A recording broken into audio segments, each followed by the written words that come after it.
नमस्कार। आज आपण को नहीं जीवु ओडिशार मध्य भागरे अवस्थित एक पुरातन और ऐतिह्य समृद्ध जिला ढेंकानाल को। यह प्राचीन गड़जात राज्य तथा राज्यर एक पुरातन जिला। यह गड़जात राजा ढेंका सबरंक द्वारा स्थापित होइथिला इतिहास कहे। ढेंकानाल ढेंका सबरंक नाम रे जने सबर राजांक द्वारा शासित होउथिला। गजपति प्रतापरुद्र देवंक सेनापति हरिसिंह विद्याधरंक ठारू झेंका परास्त हेबा परे ढेंकानाल गड़जात गजपतिंक अधीन को आसीथिला।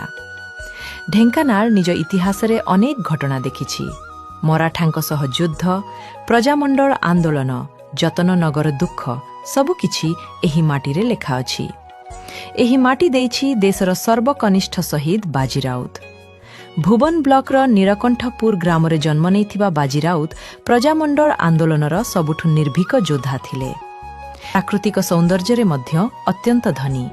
एहार पर्वपर्वाणी, मेला, परंपरा सबु मिसी एहाकु अलग। ढेंकानाल लोकप्रिय पर्व जोरंदा महामेला, भुवन दशहरा बलद जात्रा, ढेंकानाल लक्ष्मी पूजा, भूमि पूजा। ढेंकानाल बुली आसिले देखिबे कपिलास जोरंदा, सप्तसज्जा, सापुआ डैम, कुआलो, अष्टशंभु मंदिर, ढेंकानाल राजप्रसाद, दंताधर, सरांग, अनंत शयन प्रतिमा, बाजी राउत स्मृति, स्तंभ बाजी राउत सेतु, आहुरी अनेक किछि।